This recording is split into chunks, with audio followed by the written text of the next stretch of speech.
पहा नवीन एपिसोड्स एकदम add free.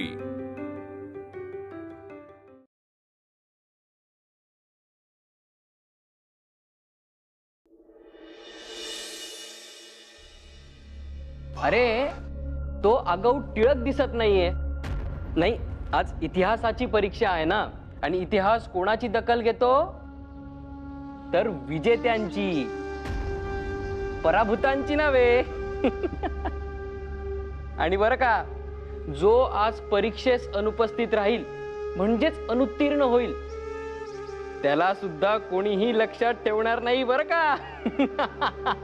ए कडवे, आता एक जरी शब्द बोललास ना तर आहेत ते सगळे दात घशात घालेन आणि चेहऱ्याचा भूगोल बिघडवून टाके ना मी. काय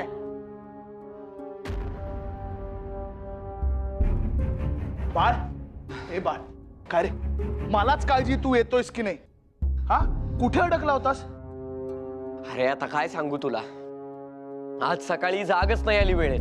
काल दिवसभर डोक्यात इतकं काय काय चालू होतं, इतके विचार, त्यात अभ्यास. काल रात्री उशिरापर्यंत डोळाच नाही लागला. मग हे असं आजचं तंत्रच बिघडून गेलंय. काय रे टिळक, तुला खरंच जाग आली नाही का? आज सुद्धा कालच्या सारखी तब्येत बिघडली तुझी बदाम खाऊन? आता ह्याचे दात घशात गेलेच समज.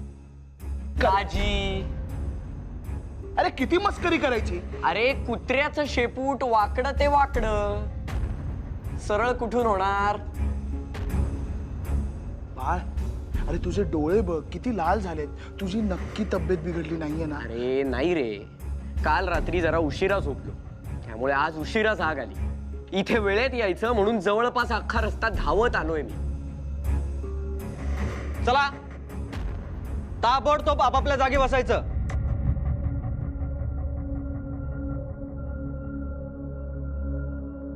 पुढच्या क्षणाला परीक्षा सुरू होणार. आणि हो, स्वतःची उत्तर पत्रिका सोडून इतरत्र बघताना जर कुणी आढळलं तर वर्गाच्या बाहेर जाण्याचा मार्ग दाखवण्यात येईल. आले का ध्यानात?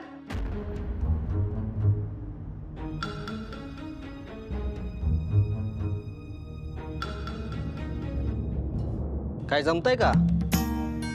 चालू दे, चालू दे.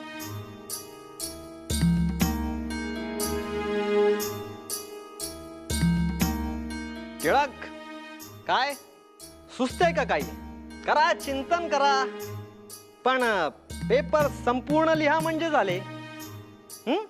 हो, लिहा.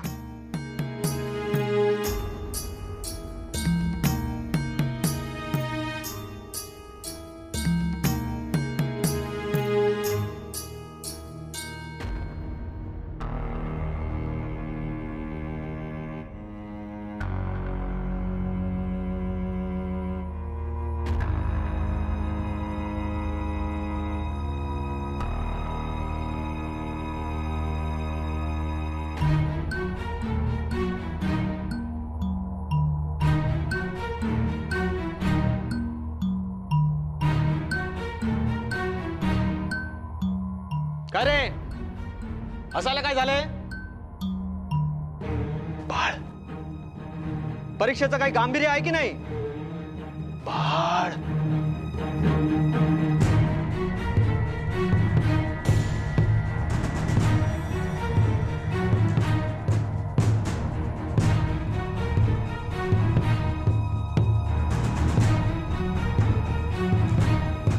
बाळ, श्श्श.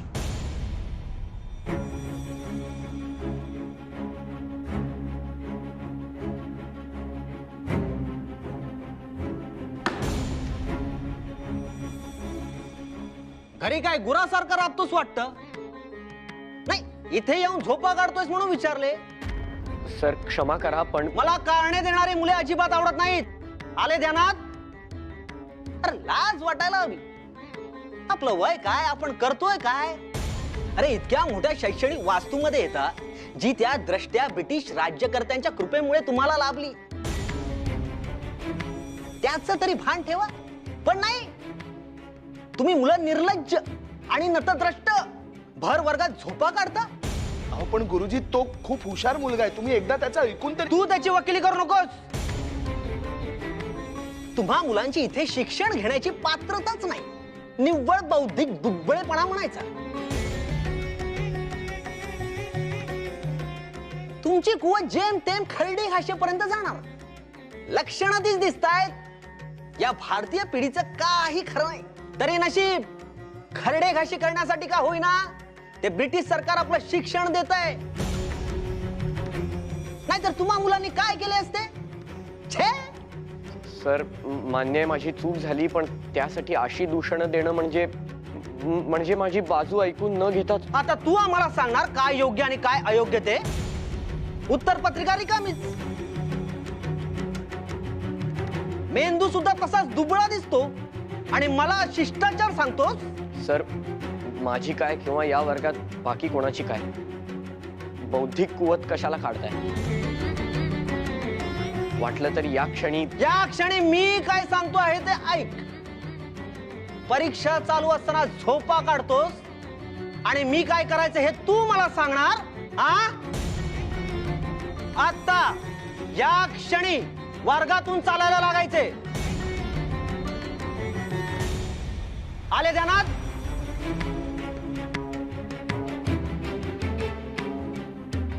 चालता हो, अन्यथा प्राचार्यांकडे तक्रार करेन.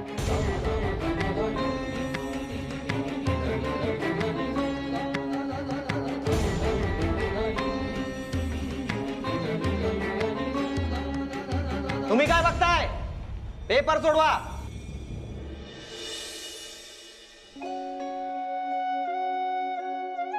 काय बाई, कसले विचार असतील ह्यांच्या मनात? कोणाचा राग असेल काय माहित? असेच निघून गेले.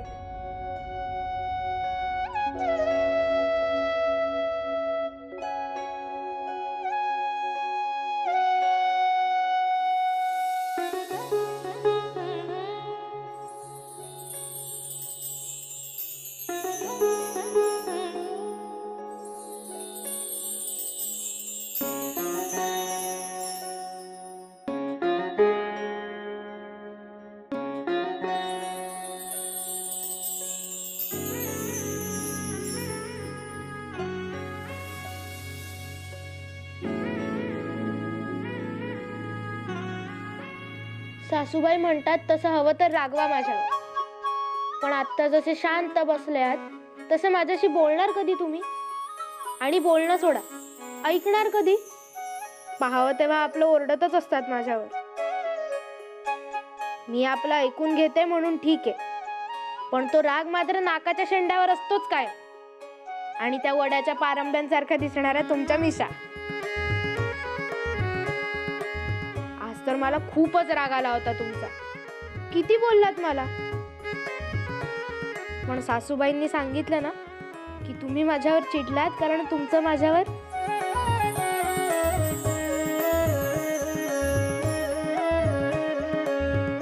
असं नका बघू माझ्याकडे. ते अभ्यास करता हो, पण नंतर तो पसारा आवरत का नाही कोणाच ठाऊ. सगळी पुस्तकं अशी. मला अजिबात आवडत नाही असा सगळा पसारा. आणि हे कपडे पण असेच. रागाच्या भरात जेवायला मात्र विसरू नका. मला माहितीये कोणाला तरी केळ फुलाची भाजी खूप आवडते, गूळ खोबरं घालून. तीच केली. आज मनसोक्त जेवा आणि सांगा कशी झालीये ती. हे काय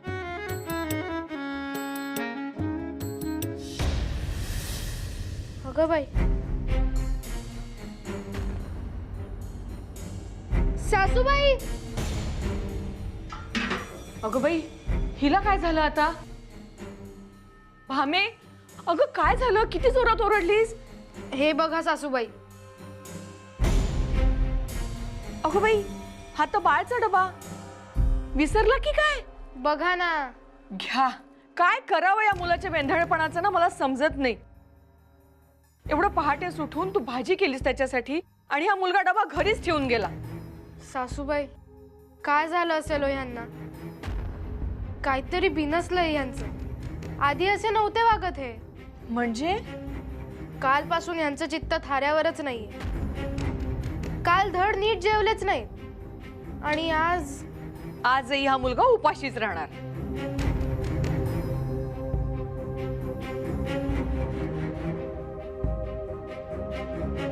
नाही, आज हे उपाशी राहणार नाही. त्यांना सोसणारच नाही. अगं पण करणार तरी काय? त्यांना वेळेवर जाऊन डबा देऊन यायचा. कसं जमेल ते भामा? आज नेमके हेही घरात नाहीयेत, कामानिमित्त बाहेर गेलेत. आता बाळकडे डबा घेऊन कोण जाईल ग?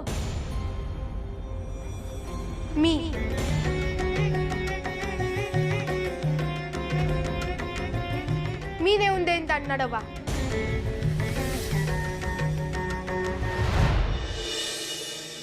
शिक्षक आहेत म्हणून काय झालं?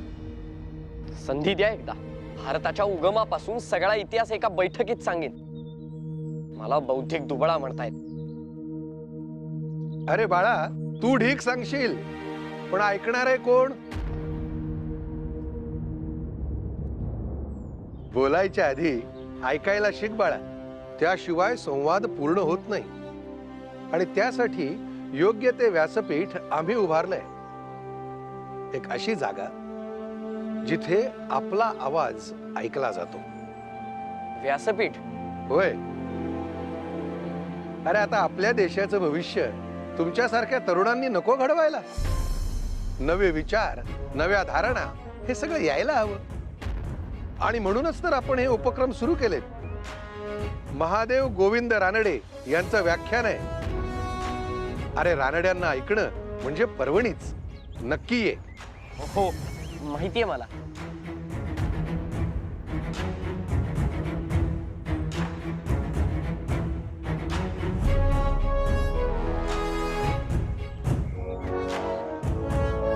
आओ.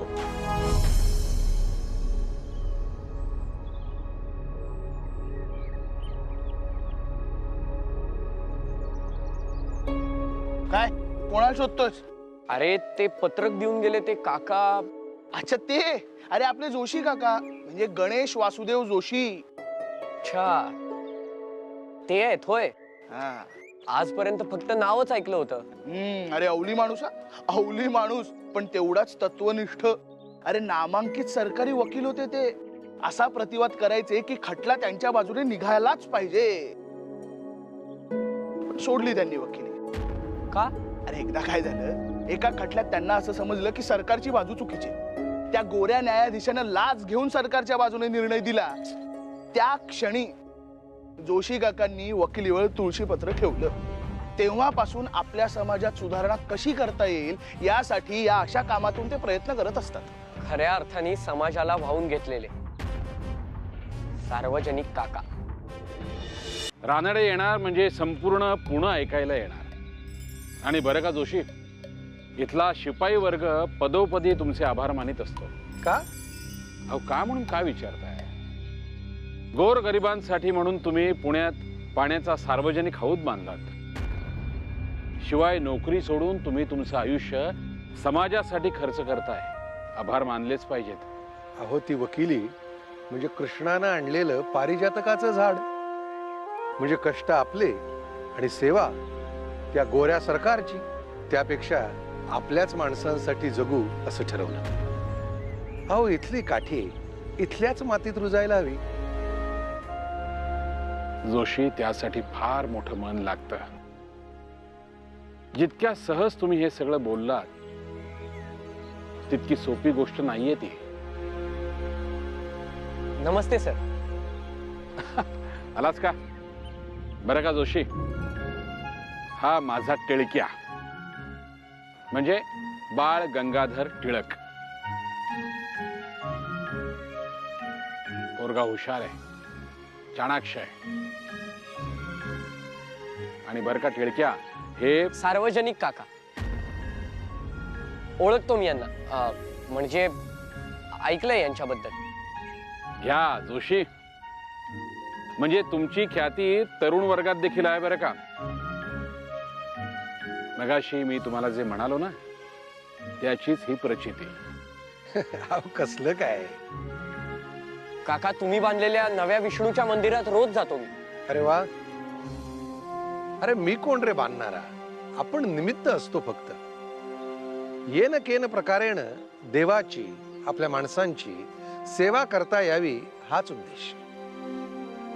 यांच्या जीवनाचं सूत्रच आहे बरं का, देणे करी व्हा. देह, देव, देश यांचे देणे करी. केरुनाना, अहो जोपर्यंत जिवंत आहे तोपर्यंत आपल्या हातून या देशाची सेवा व्हावी, गरजवंताला मदत करता यावी, हाच काय तो उद्देश आहे बघा. अहो आता ज्याची आई नाही त्याची आपण आई व्हायचं, ज्याचे वडील नाहीत त्याचे आपण वडील व्हायचं. अहो अजूनही आपला समाज हा अन्न, वस्त्र, निवारा, शिक्षण, बुरसटलेली विचारसरणी यातच अडकून पडलाय. खरंय. त्याला योग्य दिशा द्यायची असेल तर नव्या रक्तानं पुढे येणं गरजेचं आहे. एक व्रत म्हणून इथल्या लोकांच्या समस्या या सरकार पुढे कोणीतरी मांडायला हव्या. हो, सरकारी वकिली करताना हेच तर मला करता येत नव्हतं.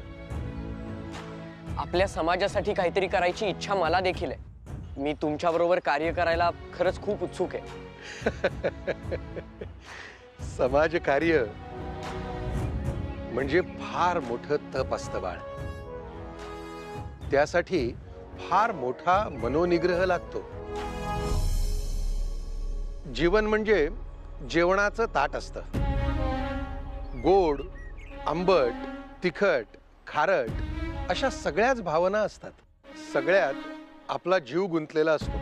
आपण काय करतो, घासभर चित्राहुती काढून ठेवतो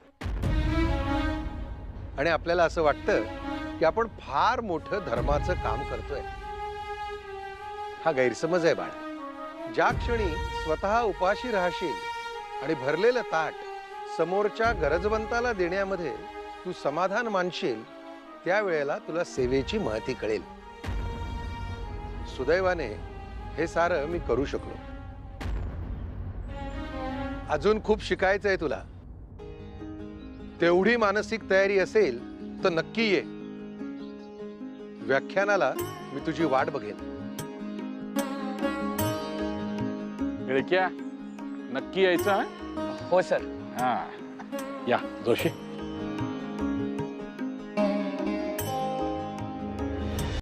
अगं काय म्हणतीयस तू? डोकं ठिकाणावर आहे का तुझं?